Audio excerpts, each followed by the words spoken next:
అస్సలాముఅలైకుం. Hi అండి. ఇంకా నేనైతే అలసందలు అలాగే బీరకాయ వేసి కర్రీ అయితే చేస్తున్నానండి. ఫస్ట్ కడాయిలో ఆయిల్ అయితే వేసుకున్నా. ఆయిల్ హీట్ అయిన తర్వాత కొన్ని పోపు దినుసులు అయితే వేసుకున్నానండి. ఆ తర్వాత చిన్నగా కట్ చేసిన ఆనియన్స్ వేసుకున్నాను, కొద్దిగా కరివేపాకు వేసాను. ఇంకా ఇది వచ్చేసి అల్లం వెల్లుల్లి పేస్ట్ అండి, ఫ్రెష్గా నేను ఇంట్లోనే ప్రిపేర్ చేశానండి. ఇంకా ఇవి బాగా ఇలా గోల్డ్ కలర్ అయ్యేంత వరకు ఆనియన్స్ అలాగే అల్లం వెల్లుల్లి పేస్ట్ని గోల్డ్ కలర్ అయిన తర్వాత టమాటాలు వేసి టమాటాలు గుని చాలా బాగా మగ్గిన తర్వాత ఇంకా పసుపు అయితే వేసాను చూడండి. ఆ తర్వాత కొద్దిగా ఉప్పు గుని వేస్తున్నానండి. ఉప్పు వేసుకొని ఇవన్నీ బాగా ఇలా కలుపుకోవాలండి. కాసేపు బాగా ఇలా మగ్గి నూనె పైకి తేలేంత వరకు మగ్గించుకున్న తర్వాత ఇప్పుడు బీరకాయ అలసంద పప్పులు అయితే వేస్తున్నా చూడండి.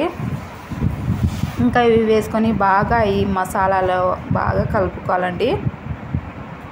ఈ విధంగా కాసేపు కలుపుకుంటూ ఇవిని కాస్త నూనెలో వేగేంత వరకు కలుపుకోవాలండి. ఆ తర్వాత కారం అయితే వేస్తున్నానండి. ఇది వచ్చేసి నేను ఇంట్లోనే కారం పట్టించానండి.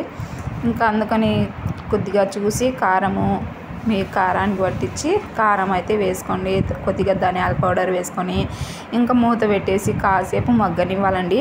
కాసేపు మగ్గిన తర్వాత ఇంకా వాటర్ వేసుకొని బాగా ఉడికించుకోవాలండి. కర్రీ అనేది బాగా ఉడికిన తర్వాత ఇంకా మనకు చూడండి ఫైనల్గా కర్రీ ఉడికింది అన్న తర్వాత ఇంకా గ్రేవీ కాస్త చిక్కగా రావడం కోసం కొబ్బరి పౌడర్ అయితే వేసానండి. ఇంకా కొబ్బరి పౌడర్ వేసుకొని బాగా ఇలా కలిపి కాసేపు మూత పెట్టుకొని ఉడికించుకోవాలండి. చూస్తున్నారు కదా కర్రీ ఎంత కలర్ఫుల్గా వచ్చిందో.